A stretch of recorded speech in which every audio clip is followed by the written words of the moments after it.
decide to sum all this up, you find midday, and at midday, the northern hemisphere, whatever horizon that sun is closest to is going to be south. If you go outside into the forest, watch this video through its entirety. All these tips are like really, really, really impactful, really useful, and pretty easy to understand once you've applied it a few times. So let's get started. I'm sure you've heard of how to use your fingers to tell you how much time is left in the day, but you can also use your fingers to navigate. First, what we're going to do is define horizon. So let's say we're in Florida or Utah where it's relatively flat, and I'm standing 100 miles from wherever. I just look straight level with the ground. The farthest I can see, that's basically our horizon, okay? Pretty much the even level of Earth. That's important. Now let's say we're in Appalachian Mountains and we got a whole bunch of mountains. This is all we see. The horizon is now still here, throwing you off a little bit. So you got to kind of clear your canvas. You got to visualize where the level ground is. So when we're using the horizon, we're not looking at the mountains. We're looking at this line as if the mountains weren't here. I'm going to bust a really big myth that might get your ass killed. Legit. And there's tons of information out there that says I'm wrong, but I'm not. And I want you to go out and find out for yourself. Just about everything I teach you, I've read, I've studied, I've been taught, and I go implement it myself before I make videos on it.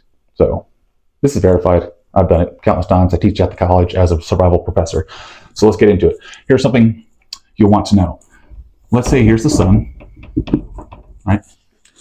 And we treat our fingers 15 minutes apiece on this example.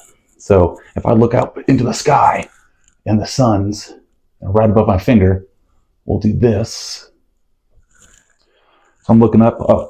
So I have 4 fingers, right? So I want to mark that just so you can see it. In the real world, I would just kind of eyeball it.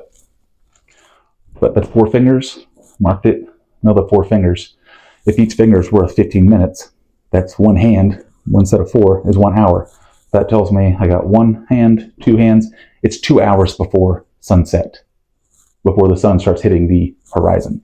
Which is first tip. That's pretty common. A lot of us know that, but we got to continue. Here's the myth. Here's the bullshit, okay? 12 p.m., right, noon, wherever the sun is in the horizon in the northern hemisphere is south. True sometimes. So what that means, what they're trying to say is, let's say the sun's here. Obviously, this side of the horizon is not closest to. This side is not closest to. It's closest to this horizon. So if it's 12 o'clock, that means if I'm facing the sun, which would mean like the sun's kind of above in front, okay? Hope you can see me. That's like, this would be directly above me. And then let's say the sun's a little bit forward. So you'll be looking up. Wherever that sun, whatever horizon that sun is closest to, which would be directly in front, is said to be south. But that's horseshit. And it might just get you into big trouble. Allow me to elaborate. My belief on this is that this derived from olden times when we said midday. And at some point, midday just became noon. They're not the same, at least not all the time. So we got to do some basic calculations. Pretty simple math. We'll call this, that's the sun, sunrise, sunset. So here's what we got to calculate.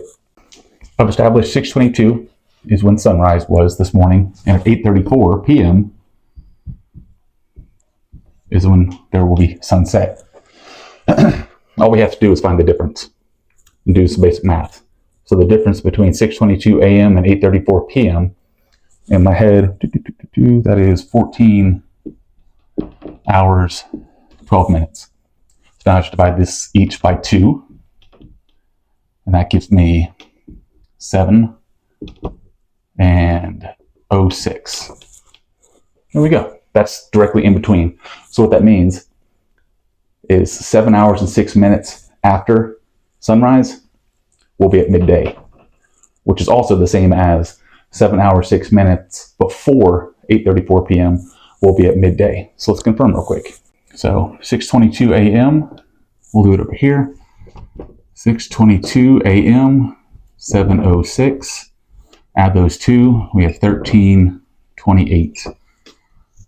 So doing the math from sunrise, midday will be 13:28 or 1:28 p.m. Now 8:34 p.m. minus 7:06. Do the math on that. 8 minus 7 is 1. 34 minus 6 is 28. 128, 128. 128 is midday today. Once you've done it a couple times, it goes a lot faster. So all we need to know today is 1:28 p.m. is midday. So now all we have to do to use this is part 1 of 2, is keep an eye on our clock.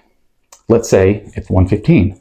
Oh, it's 1:15. I know in a few minutes, in 13 minutes, wherever the sun is going to be south. So let's say at 12 o'clock p.m., the sun was here. And you're like, oh, that's south. No, it's not. So when we're working laterally, each finger is worth 10 degrees. So 1 hour, you'll understand this here in a minute, 1 hour is 6 fingers. What we're actually looking for is solar noon. Solar noon and midday are the same thing. So if I look up solar noon, that'll verify what I'm talking about. So let's apply it. 12 o'clock, the sun will almost be south. But at 1:28, the sun's here. That will be south. So if I had to sum all this up, you find midday, and at midday, the northern hemisphere, whatever horizon that sun is closest to is going to be south. Pretty close to it. It's not going to be exactly 180. Sometimes it will be, but usually, within a 10 to 15 degree parameter. And ideally, you're not trying to find a weapons cache. You would be more prepared if that were the case. I'm thinking, I got to hit that interstate, and I know south of me, there's an interstate. If this is south, and I know there's an interstate running this way, if I'm south perfectly, I'm going to hit the interstate. If I'm off a little bit, I'll hit the interstate. As long as I'm heading south-ish, I'll be hitting the interstate, and I'll be able to navigate from there. Part 2 coming up.